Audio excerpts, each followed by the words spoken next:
understand. Tell him that we bonded. I am proud to be a Belizean. Tell him that we bonded. Yo bande, yo bande.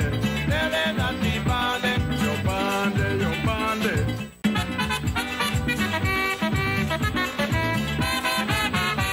I am a true born Belizean.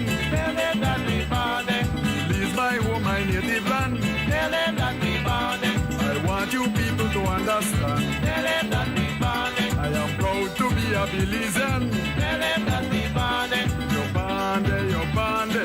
Tell him that we bonded. Yo bande, yo bande.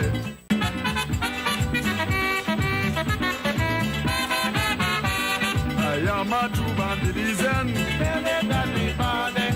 Belize my home, my native land.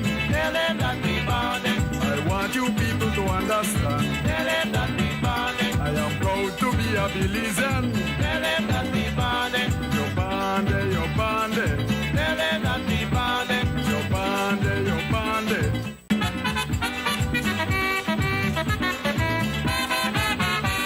I am a true born Belizean. Tell him that we bonded. Belize my home, my native land. Tell him that we bonded. I want you people to understand. Tell him that we bonded. I am proud to be a Belizean. Tell him that we bonded. Yo bande, yo bande. Tell him that we bonded. Yo bande, yo bande.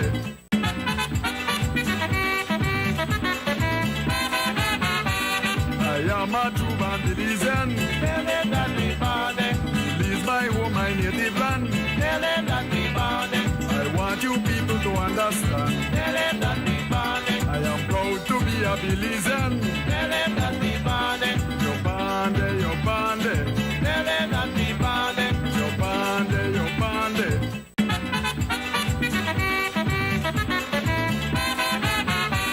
I am a true born Belizean. Tell him that we bonded.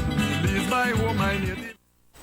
Good night, listeners and viewers. Welcome to Naval String Connections. Tonight, we would like to thank XTV, Creme Radio.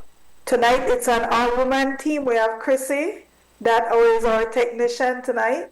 And our guest tonight is Rishma Eckert. We will be talking a little bit about the upcoming Diaspora Summit that's scheduled to happen in July 10th, 11th, and 12th in Fort Lauderdale, Florida, in Broward County, at the Broward Convention Center. And we'll be talking a little bit about last year's, the initial inaugural Diaspora Summit, show you a little pictures, talk about what is the purpose of having these types of events, and address some of the concerns that have been raised regarding other organizations in different parts of Belize that decided to cancel their event. So without any further ado, I'd like to invite Rishma Eckert to introduce herself. And Rishma, please tell the audience a little bit about your connection to Belize. Hi, good night, everyone. Good night, ARIA.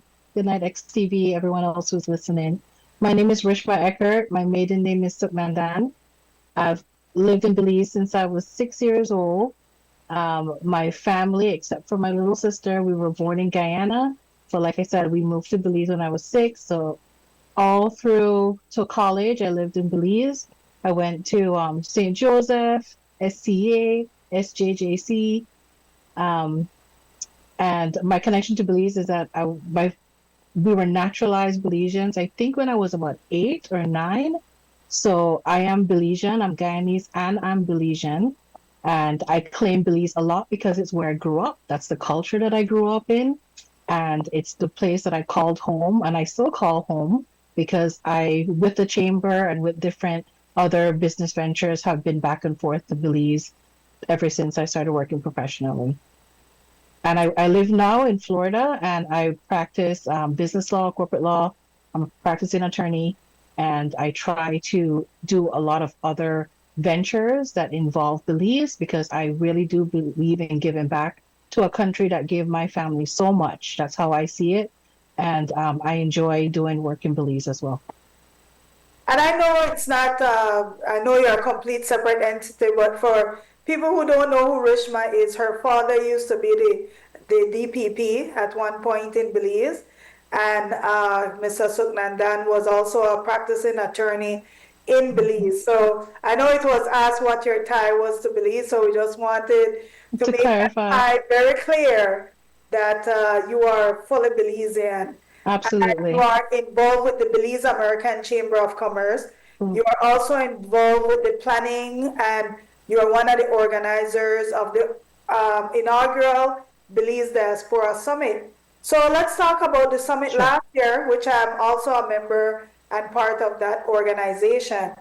Um, let's talk about the summit last year. Let's talk a little bit about what the summit, the purpose of the summit was, what happened last year at the summit, who all attended, what was the feedback, and what was the purpose of having a summit. So go ahead, Rishma. So let's talk about, a Sure. little bit about putting this summit together. Boy, oh boy. Last year, when we had the inaugural Belize Diaspora Summit, it was in Los Angeles, California, and it was definitely the place to be if you're a Belizean, because I mean, I was just very surprised, pleasantly surprised, how many Belizeans showed up. Now, the reason that we decided to organize something like this is because us in the diaspora, we feel like we're sometimes locked out of certain conversations. We're locked out of certain services that we're entitled to. At least I believe that we're entitled to as Belizeans. So it was a place to gather the diaspora because we don't really have a global organization per se. There's several offsprings of different diaspora sets, but there's not a global organization. And this was a way to bring people together so that we can discuss issues because at the end of the day, we may not be living in Belize fully 100%, but that is our home. We want to make sure that the country is there for not only our retirement, but we can bring our children there, our grandchildren there, and it's a place that we want to connect with and have continue in a very productive way. So one of the reasons for the summit was to make sure that us the issues affecting Belize, we can make sure that we can highlight some of the things that need changing so we can provide certain government services that otherwise the diaspora is locked out of. And then you see some of the pictures coming up. We had a little fun too. We had a gala at the end of it, some Belizean music, some fun, some food. And it's just a great way for Belizeans all over to network with each other and strengthen that community itself. So one of the things I do want to add is that we have been involved with the Belize American Chamber, and prior to this summit, we actually, and mostly Rishma and Michael Young, they basically planned 10 years of events that revolve mainly around businesses, trying to network with businesses. The summit that we had, the business summit that we had in New York in 2023, I remember Mo's um, attended, remember that? Hmm. And Well, we as just to yes, make sure that yes. So we as so in the Belize American Chamber of Commerce. So what happened was we started talking about hosting a diaspora event that would extend it to more than just a business Mhm. type environment, make it more something that was inclusive of all Belizeans. And I just want to say prior to that, 2019, we got a group of Belizeans together and we were initially talking about going to Belize, people from the diaspora going to Belize during September celebration, sponsoring a float in the parade. Mhm. And that was a discussion with several people. And then COVID happened.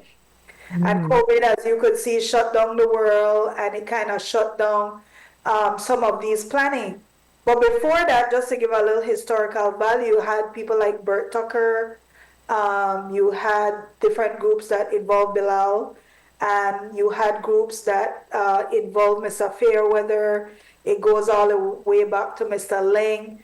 So there's always been a group of Belizeans living abroad who have always advocated for the Belizean diaspora to become more involved with Belize, and it doesn't only have to be involved on a political level where Belizeans go home and vote, and there's that relationship that happens.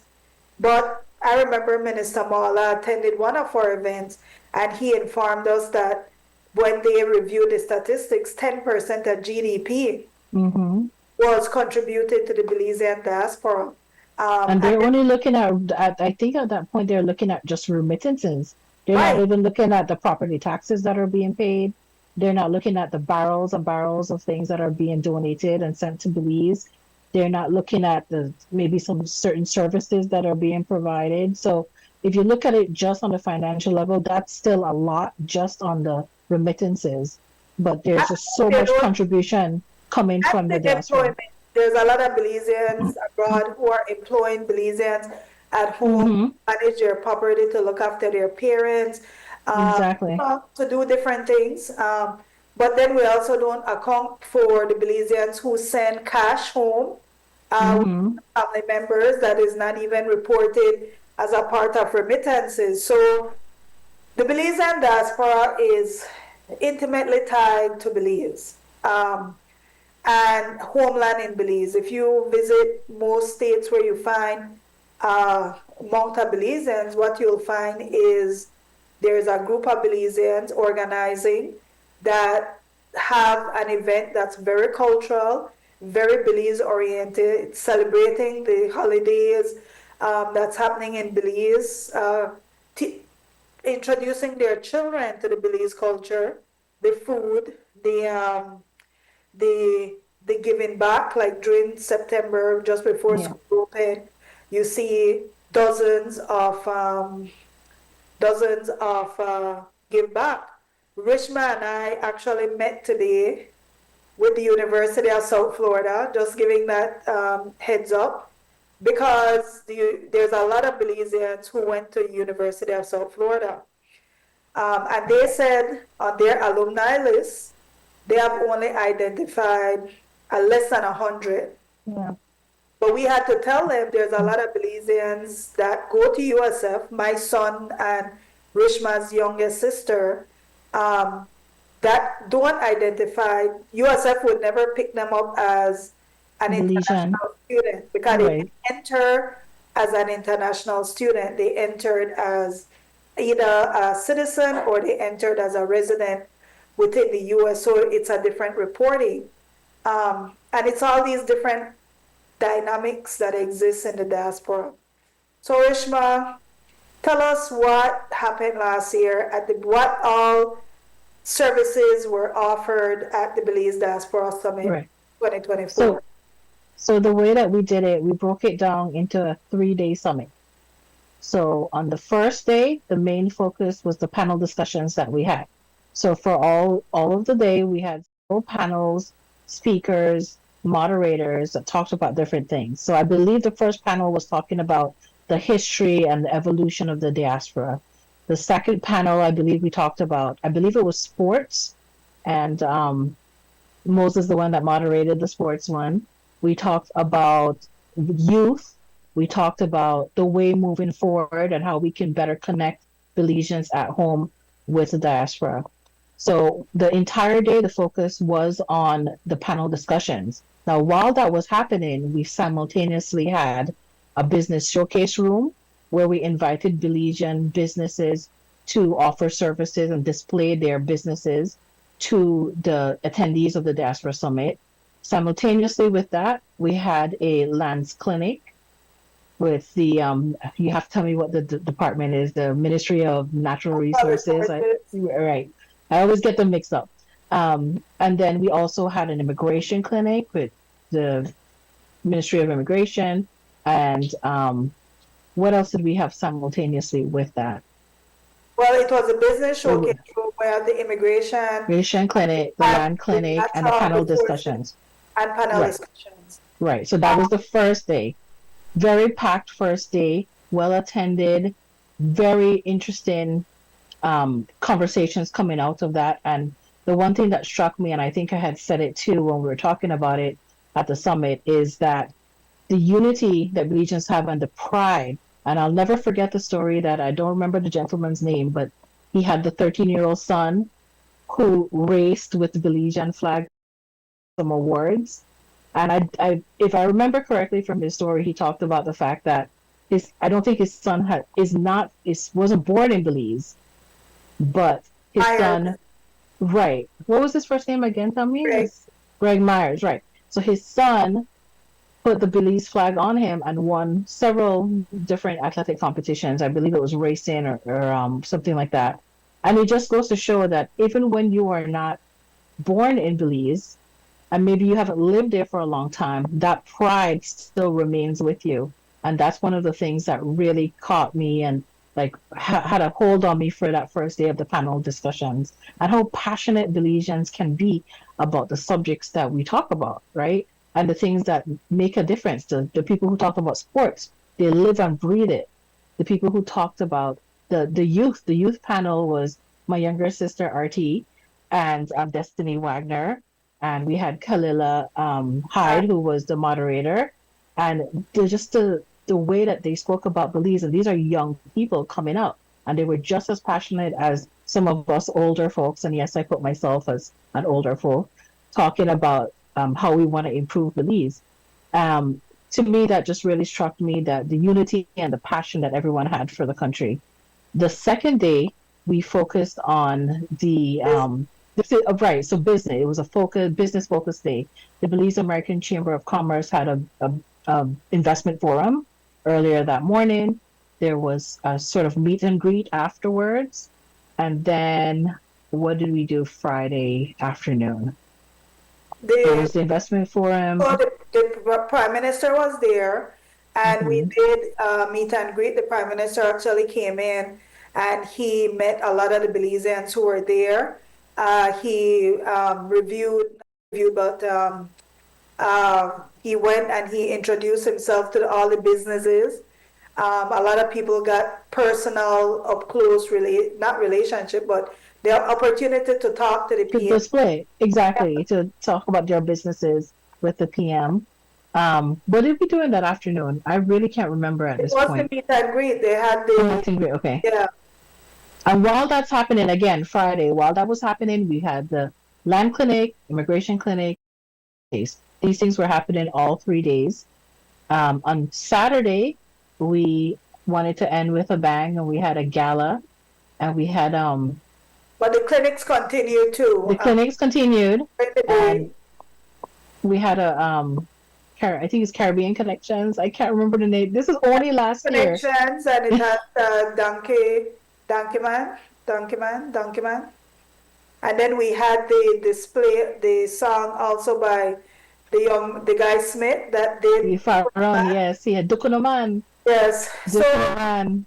Yes, one that of the was things fun. I thought that was important was, and we cannot underestimate it, was the services that was being offered to the Belizeans. For example, the number one complaint of a lot of people who travel back and forth to Belize is trying to resolve some land issues sometimes.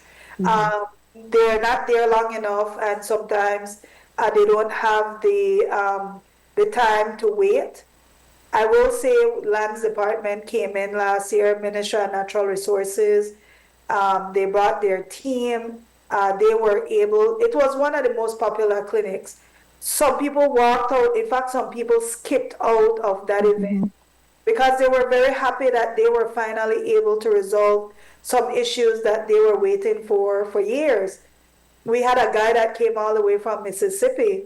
He talked about catching the bus, having to sleep overnight on like the train, wherever he was, because he wanted to get his nationality papers. He's born in the US, he's an American, Belizean, and he wanted to get his Belizean papers, his Belize nationality. There was a lot of people who were able to access their services, and the feedback was generally very positive. Very positive. Yeah. Very, very positive. That, of course, was fun. You had the Ministry of Diaspora Relations sponsor the Gala last year, and they gave out some prizes. It was time for people to network with each other still, have a little fun, dance, and, meet up, try to plan things for next year or this year, and it's coming up again. So this year, well, before that, we actually, the diaspora, me, Rishma, we actually went to Chicago last year at their event. Mm-hmm. Honestly, I've never seen so many Belizeans Me neither. in I one couldn't believe it. spot in the U.S. That's the most amount of Belizeans I've ever seen in one spot living abroad. But we were told that many people put that on their calendars to travel to go there for that event. And they But do, because I yeah. did meet a couple of family members. I did meet a couple of friends that don't live in Chicago that Mhm. actually came in and visited. Yeah. That actually went to New York event last year. Park And Fest. yeah, their Park Mhm. Fest was very nice. I liked Very nice. the area where they had it. It was really a beautiful environment that stepped in. Yeah. My only complaint for that last year was the access to the food. The Food was food so vendors. popular. They needed at least 10 more food vendors because people were hungry. Yes, yes, and Yeah. the lines were extremely long, but it tells you that it's a very popular event. Mhm. And so now all that happened last year, and then we've had some changes this year. We had a shift in government policy in the US that seems to be scaring a lot of people, right? But I just want to preface the conversation because we need to talk about it Yeah. with the simple fact that enforcement has not changed. In fact, when they did the numbers, Biden had as much enforcement as Trump. But what has changed is the media has now The focused a lot of visibility. attention Yeah. The about the visibility. enforcement. Mhm. So Rishma, at one point, she's not practicing immigration law. So let's do that disclaimer. But Please. at one point, she did practice immigration law, right? At one point, yeah. Yeah. About 10 years ago. Yes. One of the things we try to do with people is tell them one of the best things you could do for yourself is get information from credible sources. Instead of, because you have to think that some of these news places have an agenda too. Mhm. Some of them lean left, some of them lean right. Some of them are pushing a narrative or they're intentionally scaring people. And so it's very important to get credible information. But Rishma, what should somebody do now? Because two events canceled, one in Chicago and one in Dallas. What are your Yeah. thoughts on those? The way I look at it is that going to an event, a diaspora event, is no different than going to anything else in your life. As an individual, you need to use your own discernment, your own judgment in figuring out what space you want to be in. And that's honestly my opinion on that. So I don't agree that they should have canceled based on the current environment. I don't agree with that at all. Because what about the people who did enjoy themselves? Because it couldn't be what it was thousands of people that we saw, for example, at the Chicago one and hundreds at the New York one, which, New York hasn't canceled, but there's other people who are enjoying the activities and the camaraderie and the unity and the networking and everything else that comes with having Belizean events. So my opinion is that it shouldn't have been canceled. They should have asked people to use their own discernment because you can't control what everyone does. You can only control what you do. So if you feel like you're in a situation or you feel scared to attend, then don't attend. But if you don't feel scared to not attend, then go. So that was just my opinion on it. I Is that you think can't control what anyone else is doing, but you have to just use your own discernment. I think it was an opportunity for Belizeans to pivot. If you have a community of people that's that powerful, I mean, numbers are power in the United States. When you see that type of numbers show up at any event, there's some politician that is like interested. Hey, Mm-hmm. what are all these people doing here? Especially if they tend to live in enclaves, like places that are near to each other. So I thought maybe it was an opportunity to pivot where now instead of it just being celebratory, maybe it could be informational. All the Exactly. booths doesn't have to be about food. It doesn't have to be about DJs anymore. It's a time then to bring in the professionals so that, hey, I want to learn about, for example, financing. I want to learn about debt.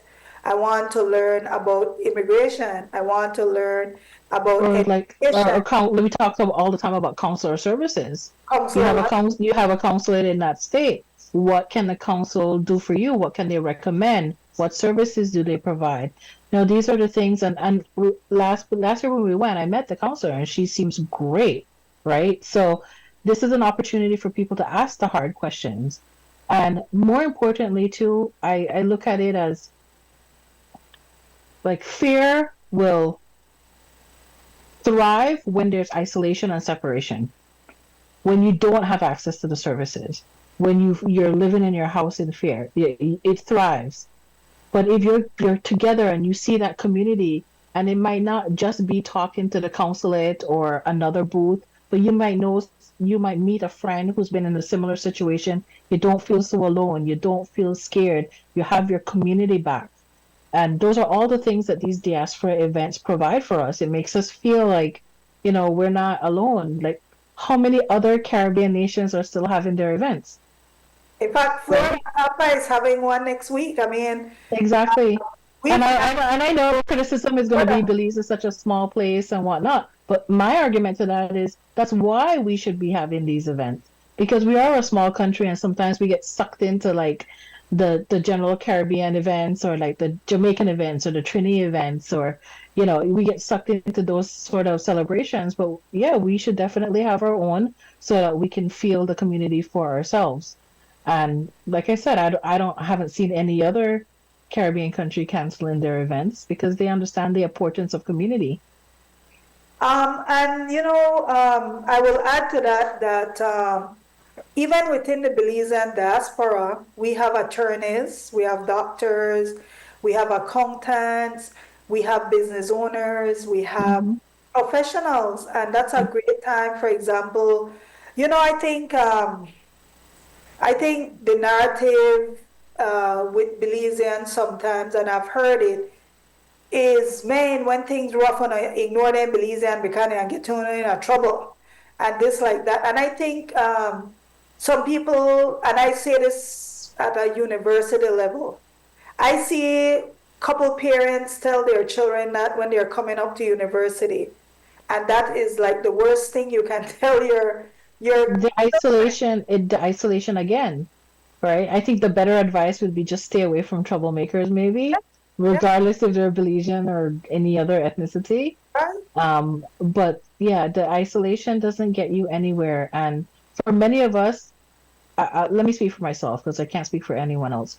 Sometimes you get into like you do your job and you're thinking of your family and you're living your life and you feel disconnected. Like for example, if your neighbor isn't Belizean or you don't live with your family who are Belizean, you get very isolated. And these events is an opportunity, like you said, to not just network but information sharing as well.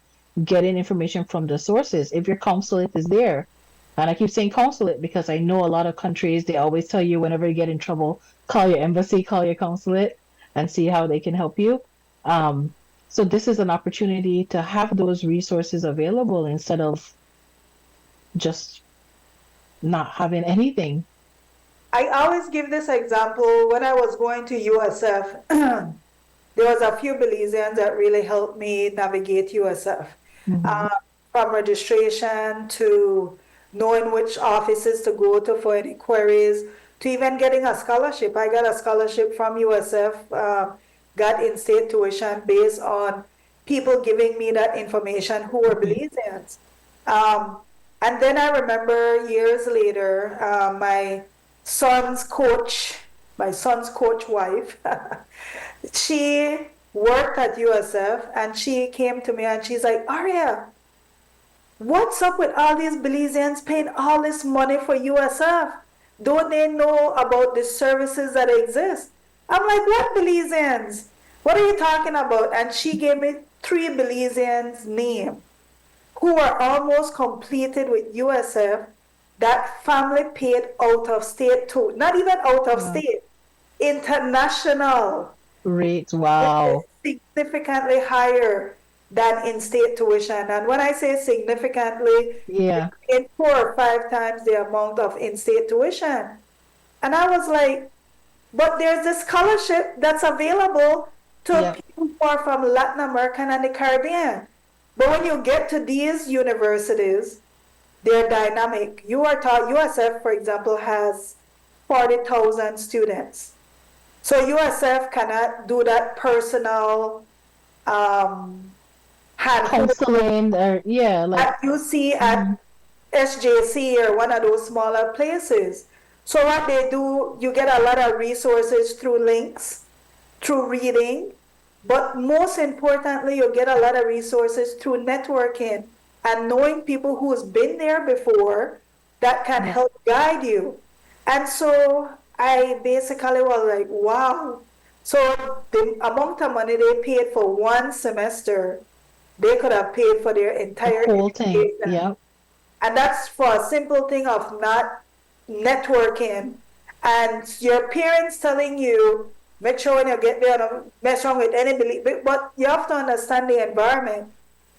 USF is a more professional environment. And one of the reasons why these universities have, there's a Caribbean club, there's now a Belize club, There's a Belizean. I was just Latin gonna say there's a American Belizean club. association now. Yeah, there's all the fraternities and sororities.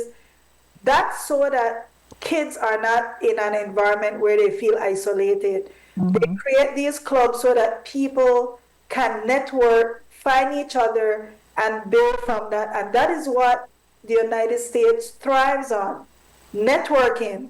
It's not an isolation environment. And I only say this to highlight the importance of the Belize Diaspora Summit. That's the reason why we think it's important. That's the reason, especially now, where people are getting information from a lot of YouTube reels, no verification whether or not it's true, just some person giving you And random story. I was just gonna say that everyone's personal testimonial. Hey, I was walking out of here and this happened, and and even and I have to say too, like even my parents, my mom will send me clips, my brother will send me clips and say, "Oh, look what they're doing here." Look, and I have to sort of debunk it for them a little bit and tell them, well, this is what really happened, or this is what the law says, and they've been doing this forever, but now someone is talking about it on the reels. Someone is giving their testimony, but it's happened forever. So, it's a little bit of like talking people off a ledge kind of thing. And like you said, though, this is exactly why you have to have things like the summit. So as all of this turmoil is happening, my thinking isn't to run away from it. I want to double down on it. I want to double down on it and make sure that we're providing necessary information. So we pivot a little bit away from what we did last year to be able to address what's happening This in year. our environment now. Yeah, in So our let's current talk a little turmoil. bit about this year. I mean, where are we? What's happening this year? Who are we talking to? What are we trying to do this year, Rishma? What can we say? Because now I don't know what we can say and what we can't say because so many things are so many Many moving parts. so many moving parts and so many plates spinning in the air right now. We don't know what we can say and can't say. But one thing I will say is that we took the advice, or we listened to what people said last year in terms of the government services that they need. And the first thing that we did when we were trying to put the new summit together was reach out to the government services that were not there as well and try to get them to participate because we're always listening to what it is they're saying that they need. Um, so what can we do? Well, maybe we can start with what the format is going to be. So we're going to keep kind of similar format in that we're going to have a 3-day event. It's going to be from July 10th to July 12th. And that means July 10th, July 11th, and July 12th, because I understand that sometimes there's a mix up when they see the dates that way. They think it's 2 days. It's the 10th, 11th, and 12th. And what we're going to do is have a panel discussion the first day. We have a business focus day on the second day. We have a cultural presentation on Friday. Can we even talk about that? Are Yes, we we're going talking to about? premiere Ray Gongara's play called Makobe. The Friday night, we're going to do a cultural presentation. And then Saturday, we're working on a same thing, cocktail type event. Right, We are like a reaching out. closing reception. Yeah, we're Mhm. waiting for confirmation on the different clinics. We need confirmation, of course, before we can even say definitively. One of the things we are doing too, we're asking American immigration attorney to do a question and answer series for us. So we're in the works with doing that right now. Yeah, that's And right. hopefully that person is able to answer any question that Belizeans may have And around. they will have a booth there too for the 3 days so that there is information that's going to be passed. Because as you can imagine, every immigration attorney now is booked and busy. So I'm in the works of trying to find someone who I would recommend to someone, not just going through Google and finding someone that I know, that I've worked with, and try to get him there so that he can talk to our community and answer questions. And the Q&A will just be an extra add-on. I believe we said maybe Friday we would do that. Um, who do we have confirmed? I've confirmed Destiny Wagner is going to be there. She Right. sold her game last year at our summit, and it was an overwhelming success for her. She's going to be there again this year, and as I understand it, she has a new version of her game, but for kids. And that's very apt for our new summit that we're having this year because we're going to have a kitty corner.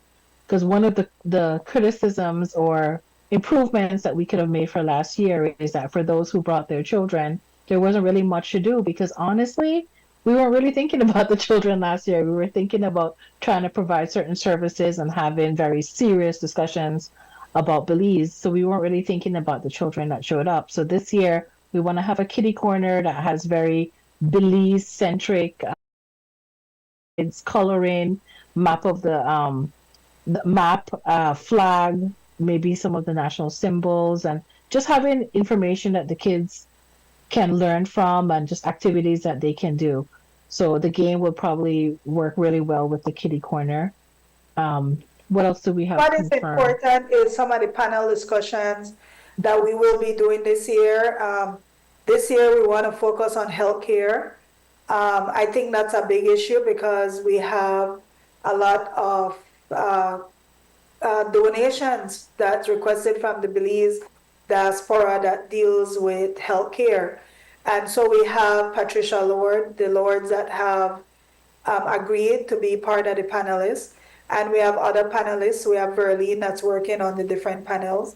The Mhm. youth panel was also very popular. Successful, yes. We want to expand on the youth panel. The sports panel too was a huge hit, so we want to go ahead and expand on that as well.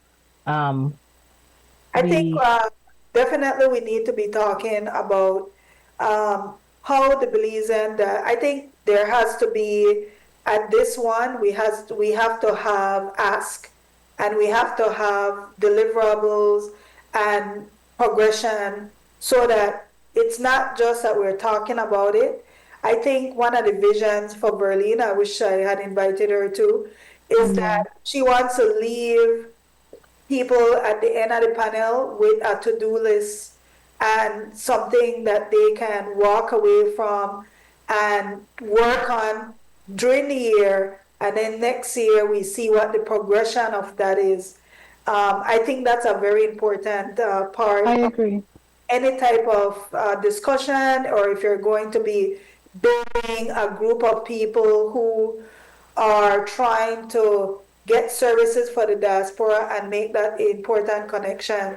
Um, One of the things Mexico, and I'll give this as an example, there is the dreamers, the people who came to the United States as children. They came in very young, and for most of them, they've never seen any other country beside the United States. The United States would give them this classification that's called DACA, which stands for Deferred Action. Shall see or something like that, I I can't think. remember what it Yeah, exactly, but but it's something like that. It's an amnesty, and it's been back and forth at the Supreme Court because these kids now are in their 30s. Some of them came here at 2, 1. So one of the things that, for example, that Mexico did, Mexico and specifically Guatemala, in order for more people to participate in it, they help their DACA people with their fees. So they were paying oh, the fees so that these kids could have some semblance of the ability to work, because if you can work, that benefits those countries too. exactly. So it's these types of relationships that other countries do for their own citizens, where they provide these different types of services, and they're kind of active with getting information out there for their citizens.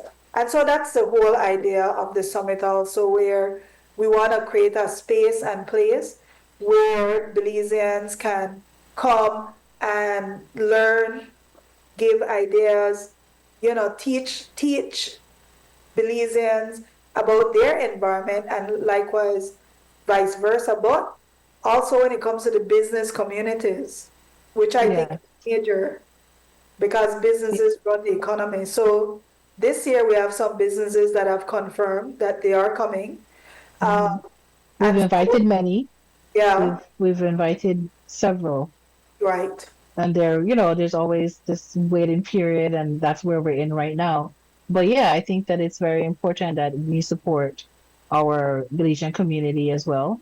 So if there's a product out there that you would like the diaspora to see, just really contact us. You can email us at info@BelizeDiasporaSummit.com, and we'll be able to talk to you about participation, because it's very important. Like there's a lot of, for example, companies in Belize that they're very well known and they sell to Belizeans, and they would like to break into that diaspora US market. This is the perfect place to do that.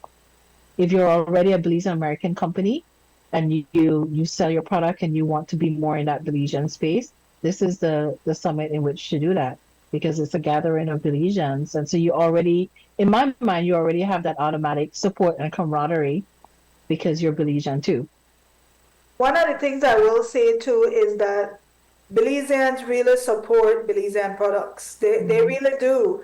Um, Interestingly, I was on a cruise a couple of weeks ago, and I saw this girl that said, "You better Belize it" on her shirt. And I ran Mhm. up to her, "Hey, are you from Belize?" She's like, "No, I just love that shirt." You know, What? What a setup. yeah, she said, "I just love what it said." She's like, "I visited it. I I have And one of those shirts, I by the way. better release it." And she said, "I just loved what it said." Yeah. So it's interesting how Belizean products find its way all over the place sometimes. Uh, Yeah. so I thought that was kind of cool. But yeah, I think that, for example, Belizean t-shirts, like there are certain people who have there now the t-shirt with the sayings on them, Yeah. getting popular at like on our event here in Florida. One of our members, he always have t-shirts with sayings on it. And every time he come to an event, first thing people want to know, what part I want a shirt like that. Well, where does he get them? Do they want to sell it at our summit? Well, he Social? gets it from Belize when he visits. He goes Oh, back okay, to the okay. Belize and he brings them to our different events here. And people are always like, "Hey, where part you get this? Like, what Yeah, I could get something like this." So, then you have the, without a doubt, Ricardo. Even though you could get Ricardo now here in Florida, it is not where? as, I can't find it here. what? I can't. Ah, You I know, can't. have you walked into a Mexican store in No, Florida? no. You could get masa, you could get, in fact, Yeah, have they Belize sell one. the Maseca, but I don't see no Ricardo. They don't call it Ricardo, they call it Achote. achote. And they Yeah, have the one I like, have the see. No, I have the Achote. You know, what taste is the same. that? But they have the one now whether like Belize, whether the paste, whether not the, I whether don't see it. what? No. So, but I was gonna say Belize one is better seasoned anyway. Like, Yeah, you know, taste the same. yeah, far better seasoned. Um, so cheese, you can't get that Dutch cheese anywhere else but Belize. Yep, So that another thing, we might have a vendor coming in with with some some Dutch cheese. cheese and stuff They like should. I mean, this is the market for them. They yeah. will want to sell that kind of cheese. This is the market for them. And it's funny you said that about the you better believe it shirt because one, I have a shirt that says that, and two, everybody that almost everyone I've met when they hear I tell them I'm from Belize. They either been to Belize on a cruise, they know someone from Belize, and to me that's just extraordinary because we're such a small country, and Well, there's some connection there. Oh, my best friend was from Belize, and I know this person and this one's parent, and for me, I'm just like, tell me their names. Do I know them? That's my first reaction every right. time. But it's to me that's extraordinary because we're small, but we certainly get around everywhere. And I should add that Broward County has offered to advertise our event Hmm. along with the convention center. Now, Broward County have millions of people, so it goes out to their network, and the Hmm. convention center would put it on the calendar and showcase the event. So, honestly, it's a great opportunity for any businesses to come in and get their products to come, because the one thing about with to me with a lot of these type of events, it's not only Belizeans that are interested, like Rishma said. There's a lot of people now I was just who gonna are say that moved too. to Belize, who are interested in visiting Belize. And Yeah. when they see these events, it's an opportunity for them to start checking it out, seeing Yep. what it's all about. Absolutely. I have to say that I think it was a couple of years ago where the Belize American Chamber of Commerce, along with Broward County, had a joint event called Doing Business at Belize. Right. It was a Broward County event. And they reached out to the chamber to help facilitate some speakers from Belize and whatnot. When we went to the event, I Mostly, kid you not, I was blown away. They had to bring chairs in from other rooms in the wherever we had it because it was completely sold out, standing room only, even when they were bringing the chairs. People were so interested in Belize, how to move there, how to open businesses there, what kind of services do you need in Belize, what kind of projects are coming up. Just they were just so interested. And I remember with Michael D, we were just like, wow, we were shocked. We were and it completely was shocked. mostly Americans. It was, And it was, yes, yeah, yes, it was exactly. like It was 20%. mostly Americans, Yeah, mostly that were checking Americans. it out and seeing what was up. So I think it's a great opportunity. I hope that we get the services that we're requesting, because I think it's invaluable Absolutely. when the connections are kept, when people see these things as a way that they can stay in touch with the Belize diaspora. And I'll be honest with you, you'd be surprised how many people are not on social media sometimes.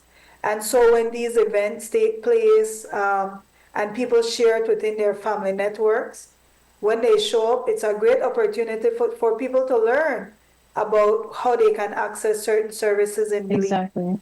And it's important. Most people want to keep their Belize relationships. There's a lot of people vested in Belize through their families. They're vested through their properties. And so it becomes a very important connection. So, And I feel too that with one of the things that take away from last year is the fact that Belizean is in diaspora.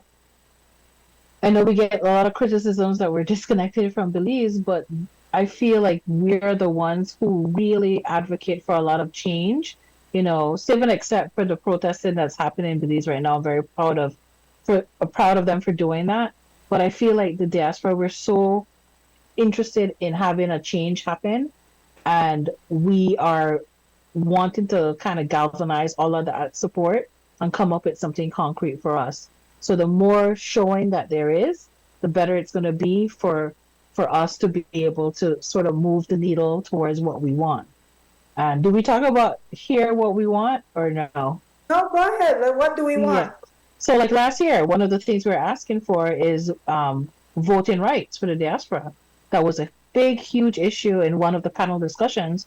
We were talking about the ability for diaspora persons to go and vote in Belize or to have a vote in Belize. Right now, the way that the laws are set up, there are certain requirements that have to be met first. Of course, we know that there's no absentee ballots. We can't mail in. We can't do any of that. And it really, to me, excludes a lot of the population of Belize that could potentially make a difference. We also talk about, and this is just, I say pipe dream right now, but it might not be in the future, having a diaspora senator. I think it's really important. When ARIA mentions 10% of GDP, you have a population that represents 10% of your GDP and you have no representation at all in the House. And to That add to me, to that's that, insane. Senator, we have a church senator, and all the churches, let's be honest, they're not Belizean churches. Both the Mm-hmm. Catholic Church is Rome, the other evangelical is the US, then you have the Anglican that is a British entity. Mm-hmm. Mm-hmm. You have the NGOs. Yes, a lot of the NGOs are run by Belizeans and they have the Belizean senator representative. But again, most of them are NGOs that come in to try to protect the environment and stuff, and it's not Belizean in nature. So I think that it's an ask that, And it's a doable. And I want to add in too, before we get ourselves in trouble, we're not saying that they shouldn't have those senators. right. They should have those senators. But we're saying, in addition to that, I believe that we should have a diaspora senator, someone that advocates for the rights of our diaspora. And that way we can better engage ourselves in the development of Belize.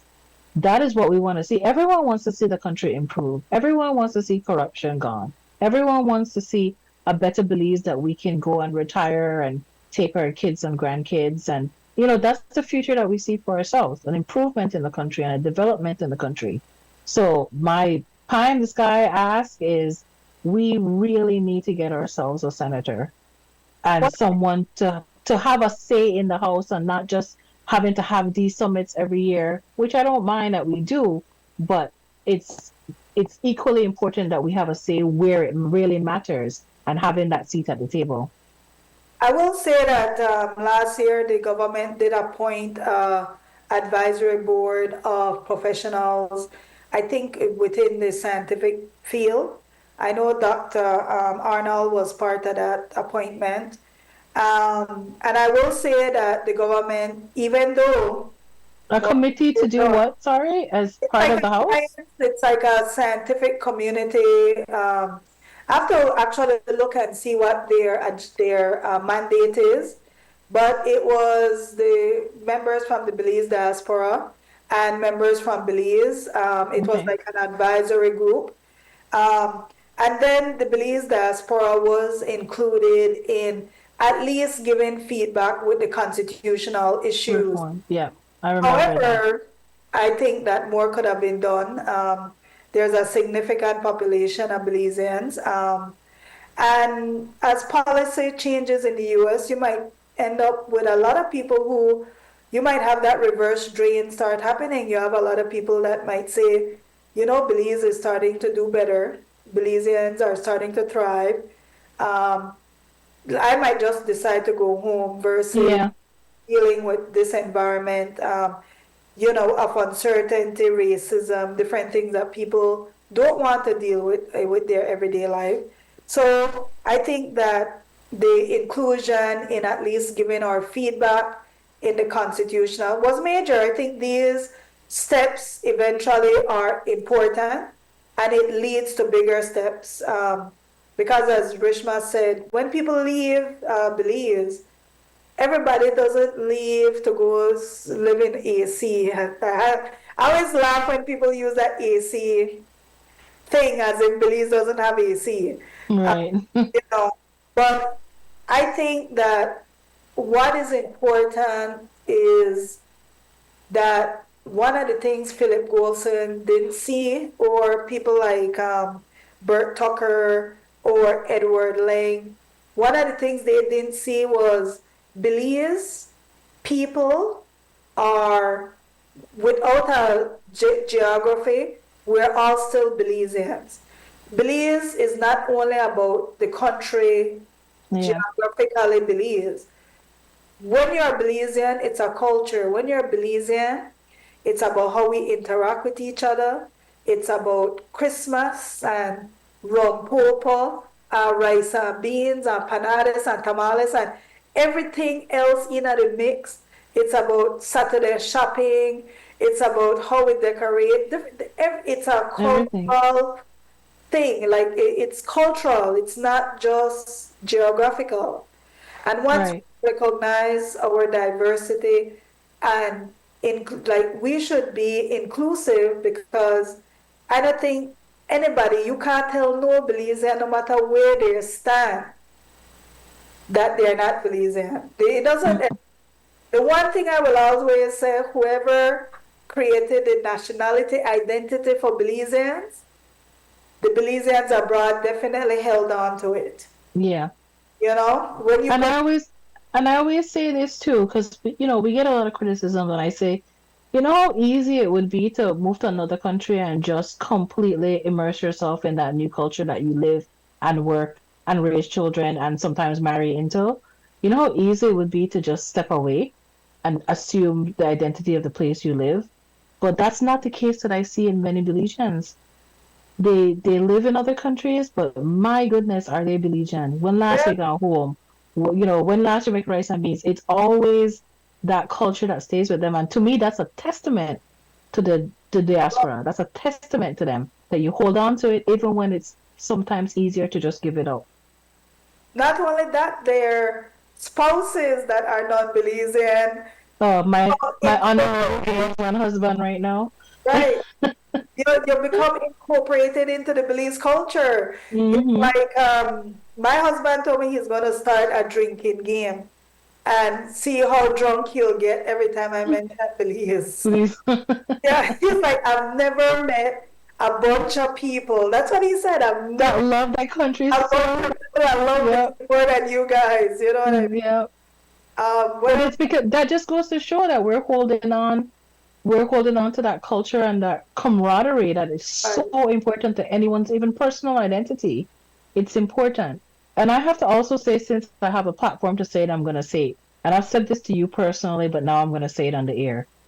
A lot of the times that the Belizeans that I talk to who want nothing to do with anything that me and you are doing, Aria, is because they feel used as diaspora. They feel like when the government need money, they take donations from the diaspora. We're so willing to give, right? Because we want to help our country. They take donations, but when they need something done in Belize, or they need certain services, or they need help in some issue they can't handle because they're physically out of the country, no one helps them. So they feel used. And a lot of people walk away because they feel used for that. So the advocacy for the advocacy that the government should have for the diaspora is not just make we take on collection, we need donation for this and that, remittances, all of that is great, but it's more than that. We could exchange knowledge, services. We could, when we need something too, we should be able to ask and get assistance if we're not physically there to do it for ourselves. So it should be more of an equal exchange, and that is a criticism that I've heard from people who want nothing to do with anything that we're doing. I've had people tell me, I'll support you because I believe in what you're doing, but outside of your involvement, I don't want anything to do because they feel burnt and they feel used. I will say also too that on the opposite end of that, Belizeans abroad are very open to our leaders, regardless of which party they come from. Hmm. No politician can come to the diaspora and say that they were mistreated in any way. Belizeans actually have a lot of respect for our leaders, And we can see that, for example, I've been to two events where the Prime Minister was at. People were actually very happy to see that he Yeah. attended the event. People were very happy to interact with some of their leaders. Yeah. Uh, and that's the one thing I will say, that you will get that culture of respect from Belizeans, because, you know, working together, like politics doesn't affect us here like it affects Belizeans at home. And Right. so a lot of times political issues and stuff, Belizeans here don't care. They might comment on it. They might crack jokes about what's going on, have a good time talking about politics. But when it comes down to doing business, they just want the services, because that's what we're used to in the US. Exactly. We could cuss out Trump, we could cuss out Biden and everything, but when it's time for the business, we just want business to be done. We don't care if it's being That's done by Republicans or Democrats. that's And it's the exactly same right. thing with Belizeans here.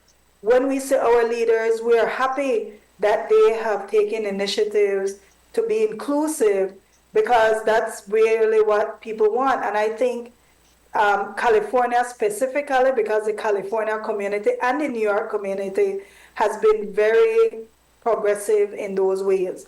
They've Exactly. hosted both politicians. They've Hmm. hosted George Price when he came in. They've hosted Dean Barrow, and we've now hosted Johnny Briceño. And I want to say Esquivel was also hosted.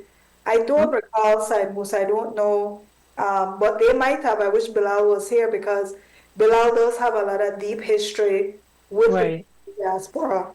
Well, Uh, like they said in one of the events that we attended in Aventura in Florida, this older gentleman got up and said, you know, talking to the panel that was there, which was kind of a mixed panel. Well, not really mixed, but it was a current administration panel. And he said, very plain and simple, UDP and PUP, that the phone thing. We don't care about that.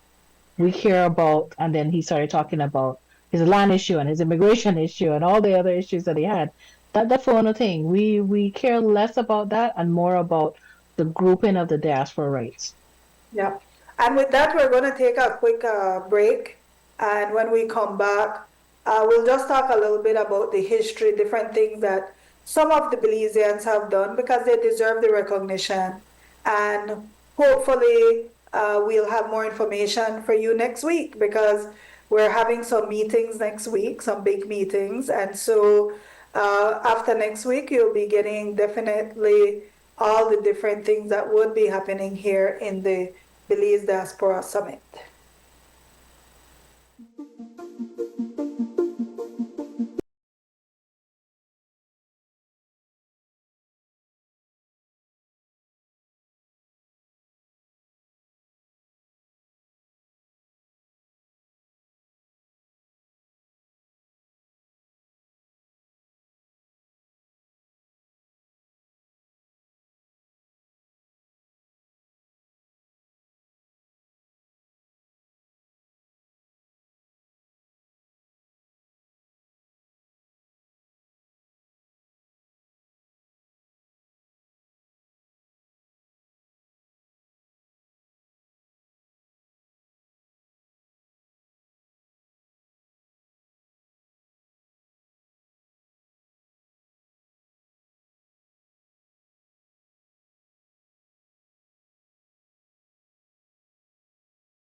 am a true born Belizean.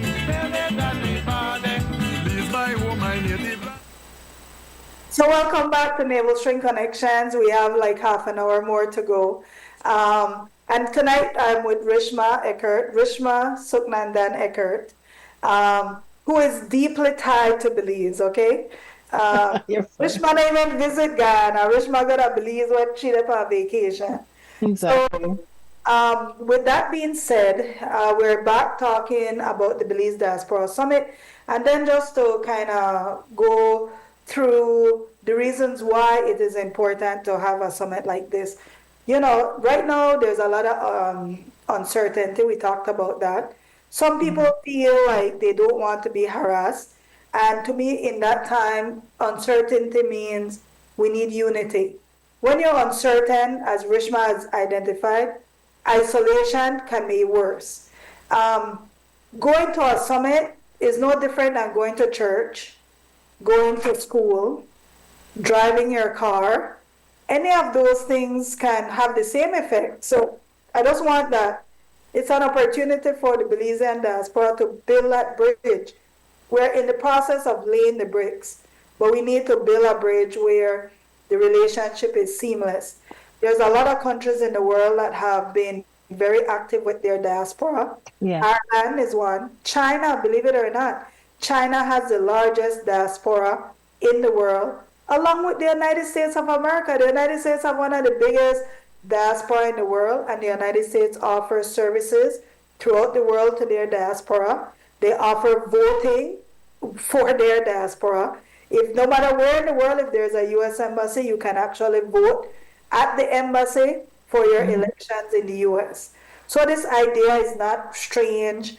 You have Jamaica now that's kind of getting into the swing of the diaspora. They have countries in Africa like Ghana that is doing a big push, and their diaspora is even bigger. Their diaspora is like, hey, if you have Ghana blood in you, we're willing to give you some sort of stuff. The other thing we talk about is information. Credible information is power. Information can be good and information can be bad. Information can be true, information can be false. And just because you see a reel online or somebody says, you know what, I hear about somebody, we know somebody, that is not credible information. Credible information comes from professionals, especially during this time. There's a lot of resources with immigration. There's a lot of resources, for example, with debt, if you want to deal with debt, housing, different stuff. If you are in a situation where you need, for example, public services, even in the United States, all those you go to credible places. Strength in numbers. You know, Belize has almost as many Belizeans living abroad as they're living at home, because Belize citizenship goes all the way to grandparent. So even my grandchild is entitled to Belizean citizenship. With that being said, the Belize has a lot of numbers. And the other thing is, in places like California, the Belizeans live in an area where the mayor has taken notice and told Bilal personally, Bilal, you realize the Belizean community in California is the largest Afro immigration group? That's the politician telling you that's a heck of a, number. That's a lot of power. Yeah, that's a lot of concentrated power. What are you guys doing with those numbers? Yeah. So we have it. It's just that we just need to figure out a way to become, like I was watching the Indian community that, because, JD wife is Indian. Yes. And so there's a lot of people within the Indian community that traditionally voted Democrat that are now seeing an opportunity like, hey, listen, we can be Republicans, because believe it or not, a lot of immigrants tend to align with Republican values, right? Come from that culture of the tradition, well, supposedly conservative. Yeah, right. Yeah. I'm glad you said that, but it's the culture of pull up your bootstrap, or how they phrase it. Yeah. So we come from that type of culture. So there's a lot of times that these different groups can, come together. I was seeing a group come together. They engage these politicians because, believe it or not, these politicians are public servants and they are always willing to engage you. That's their job. When I was going to school, we took a trip to DC. And because we were from Florida, the Florida politician allowed us to go tour based on their past because you're from Florida.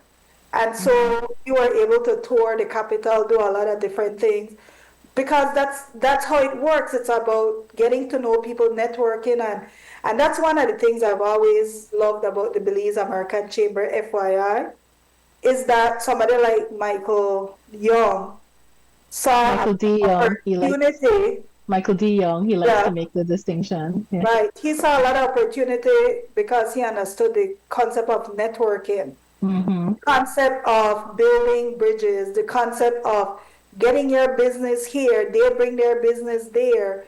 A lot of things that are successful is based on collaboration, not competition, right? And then Belize culture and identity is unique. And the Diaspora Summit is building on the legacies of people like Bert Tucker, Norman Fairweather, Ed Lang, and there's a whole bunch of people that I know. I'm not the consortium for Belizean. Sorry, Bilal. You I have know he's probably somewhere like, oh, how could you not He's remember? sick, yes, he has Yeah. a fever. But also Breda, which was a Belize diaspora group that was interested in agriculture, trying to get people to become agriculture. Right now, a lot of Belizeans are now interested in protecting our land, protecting our reefs. There's a lot of things that we can do to collaborate. So with that being said, Rishma, Yeah. why do you care about all this stuff? I mean, you're the attorney. You could be involved in attorney business and have zero opportunity for all of this. Like, why do you care? Yeah, that's a really, really good question. And every time we hit a stumbling block, I think the same thing to myself that maybe I shouldn't.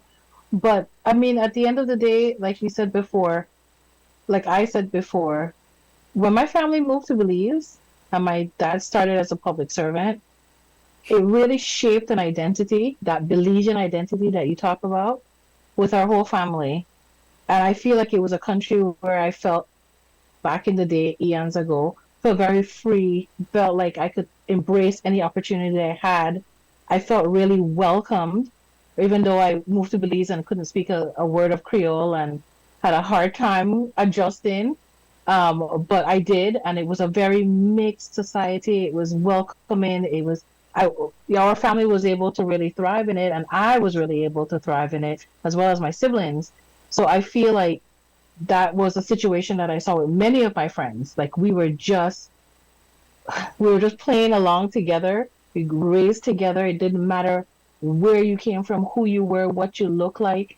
And it's so funny that when you talk about a Belizean identity, when I moved to USF, 18, went to USF from Belize, and they say, "What are you?" And I said, "Belizean." And they go, "Yeah, but what are you?" And I said, "But Belizean, I'm answering the question." But as you know, Aria, in the US, it's very different. They want to know what race you are, They're not right? talking And about right, they want to know what race you are so they can kind of pigeonhole you. And I didn't at that time understand the concept because when you grow up in Belize, you're either Belizean or non-Belizean. That yeah, was the distinction. Belizean and Um, Fijian. exactly. So for me, to answer your question, why do this? Because I really feel like, first of all, it's the time to do it. Belize is building. And I feel like we're at a threshold of we could go either way, and I want us to go in the positive way. Um, to have a camaraderie and a community around me, because I feel like in the US you get really sucked into different things, different other people's cultures, especially if you're not married to Belizeans and have your Belizean family around you all the time. You kind of yearn for some sort of community. And yeah, I don't mind using the skills that I learned as an attorney to help with these different endeavors because at the end of the day, I practice corporate and business law, so I'm very into structuring things the right way. and I like to see things done the right way and well put a good foundation on it so that you can scale it in the future.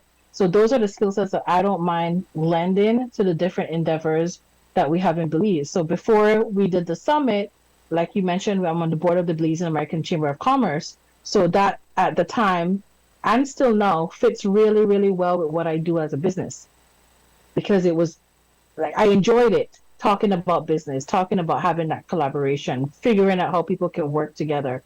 I very much enjoyed it, and like I said, it's a way to just build Belize because we're on a threshold, and I just really want to see our country be as competitive as it can with Barbados, with Guyana, and I know those countries are so far ahead right now, especially Guyana with all that oil money, but we can get there too.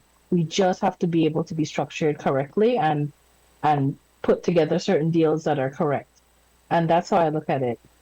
When I went to USF, just to same similar experience, Yeah, I worked at the Alumni Center where we were calling alumni to donate back to USF. yeah. It's a Belizean job, okay? A lot of Belizeans. Caribbean. I knew a lot of Caribbean people Right, working in that center. Yeah. right. So that it Caribbean job. It's a foreign. It's really an international student job. Student job. But Yeah. because of Belize capacity to how we speak English, a lot of us tend to get the jobs. But when I was there, I will always remember what's his name? I can't remember his name, but he was our supervisor, and he was like, "What is it about Belize that you guys like so much?" He literally said that. It's almost like they're not used to foreigners just celebrating their countries because a lot of Hmm. people run from their country when they're here. So when they hear the celebration, like, do you know how many people I have to hide from when I'm coming to Belize because they want to tag along? Like, Yeah. they're like, Aria, I don't want to go to Belize on no tourist trip. I want to go when you go because I want to learn the culture when you're there. I That's want to right. go eat at somebody's house. You know, that's what they want. In fact, one of my friends, the first time I took her, she's been back 4 times. Hmm. She goes on her own now because she loves it so much. And she got to see Belize from the Belize perspective where people see her now and they're like, hey, come eat at my house. And, you know, they I love mean, it has that pull. My friend Andrea, who worked with us at the Belize Yes. American Chamber, she's Jamaican, Jamaican American, and she's looking. She wants to retire in Belize. We took her on one of our Belize American Chamber trips. She went back She's been again on several. independently. She went several trips back to Belize. She ended up taking her family and her kids there. I mean, it was just like once you open the floodgates to Yeah. what we have to offer, everyone seems to get it. And Aria, I believe you with that patriotism thing because for some reason Americans think that the only ones who are allowed to be patriotic for their country. They swear they're the only ones that are allowed. So when they see other people from what they consider more developing Less countries, developed country. less developed to them, and we're patriotic too, they don't understand that. They don't get it. They Yeah. don't get it. But And it's a spirit of Belizeans. I've always said, regardless of what is negative about Belize, because yeah, we could find a lot of negative, and I discuss it a lot online, because I yeah, think Belizeans thrive when they come out of a system and they enter a system that gives them opportunities. What I've been seeing in Belize recently, I've been seeing a lot of positives. You know, there's a lot of positives happening. The interest in Belize is high. You could see the economy is building. You could see the fact that development is happening. yeah.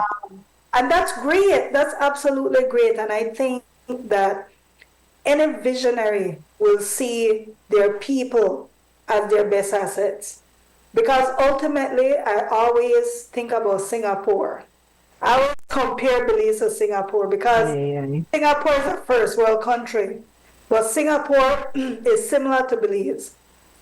In the 1960s, Singapore and Belize got their self government around the same time.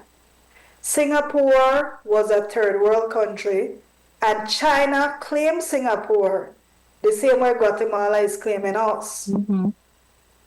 the president or prime minister, I can't remember which one it is, one of the things that he did was that he ensured all the citizens of Singapore got a piece of property because he believed that when people are vested Yeah. in a country, they're going to fight for it.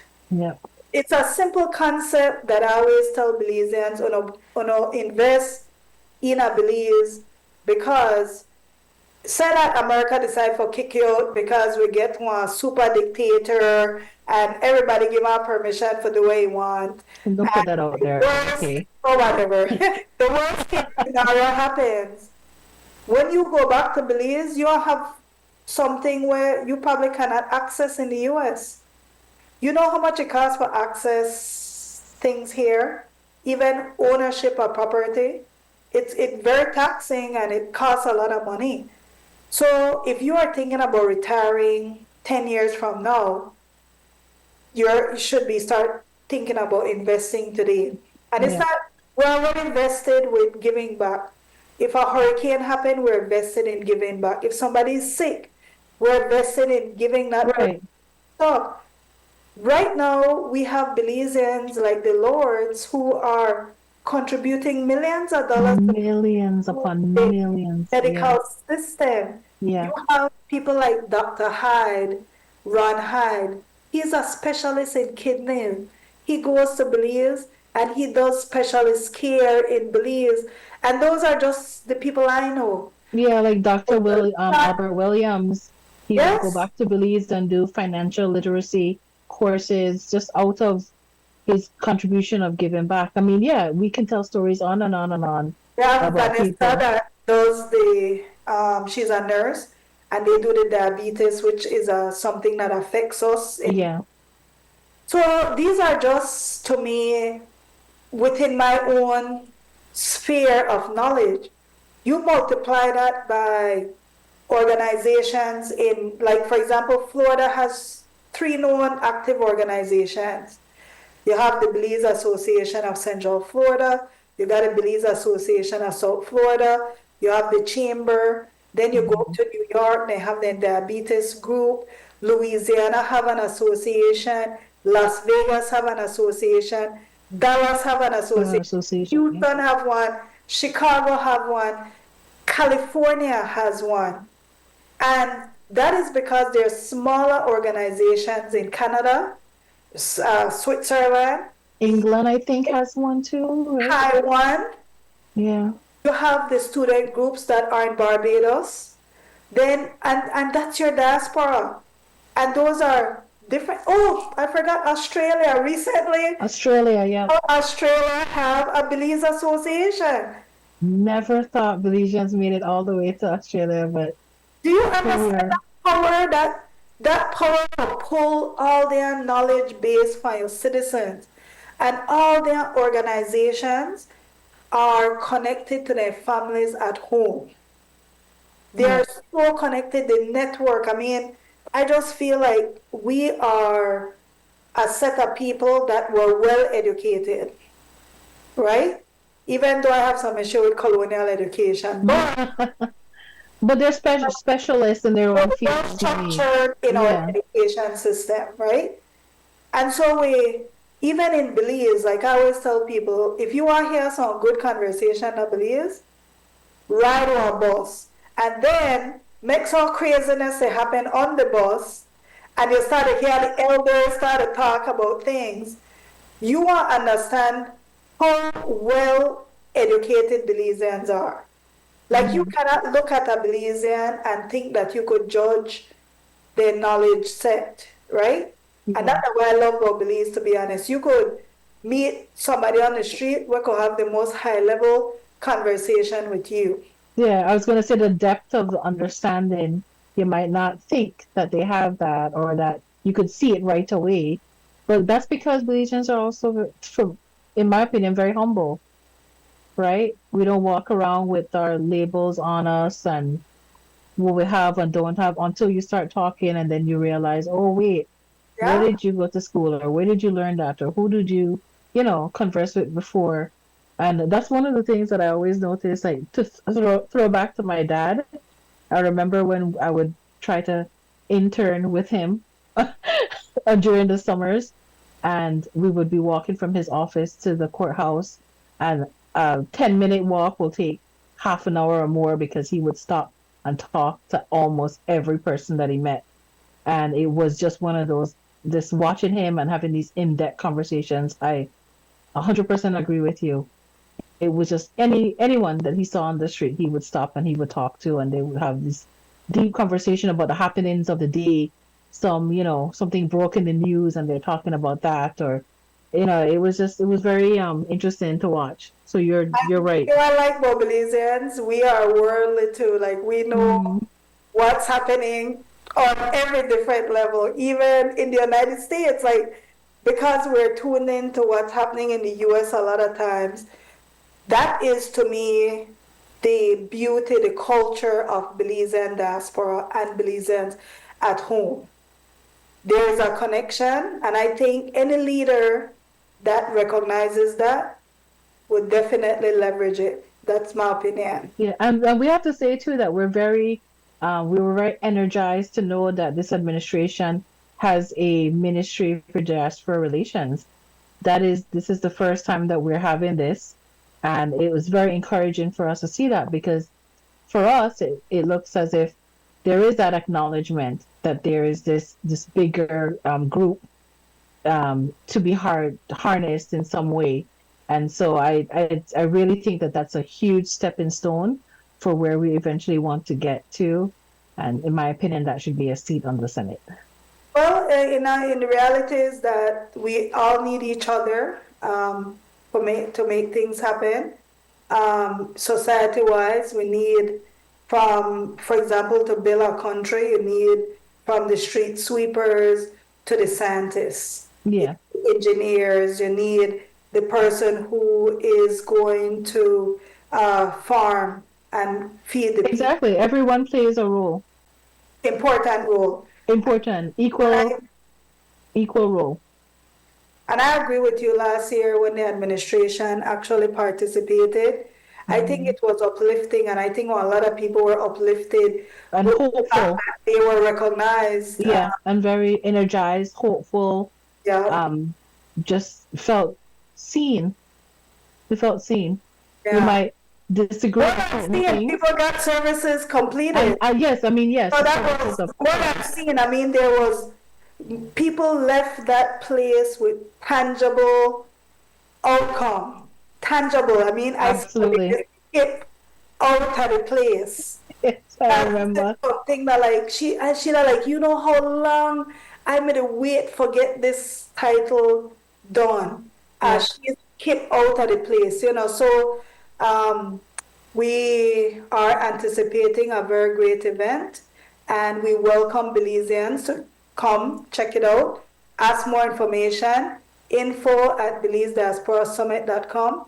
We do have a And we have a Facebook page.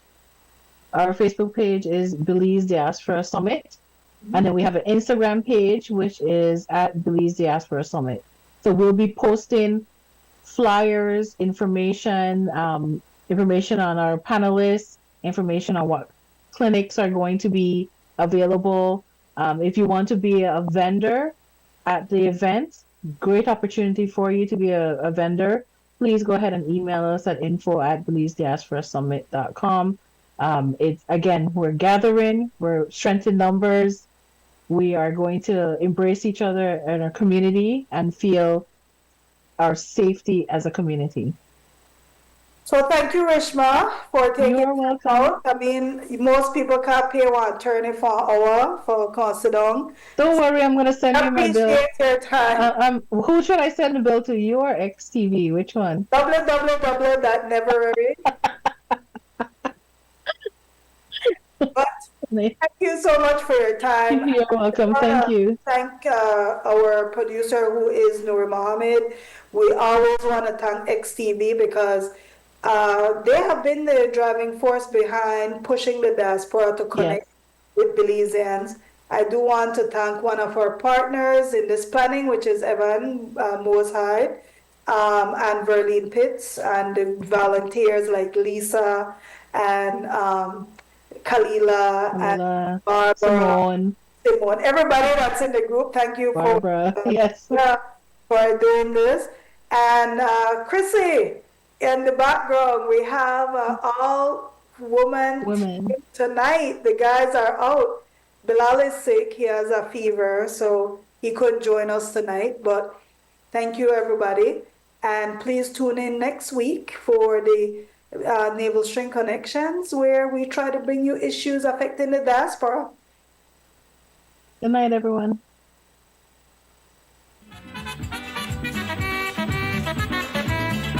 I am a true band Belizean. Tell them that we body. Belize my home, my native land. Tell them that we body. I want you people to understand. Tell them that we body. I am proud to be a Belizean. Tell them that we body. Your bande, your bande. Tell them that we body. Your bande, your bande.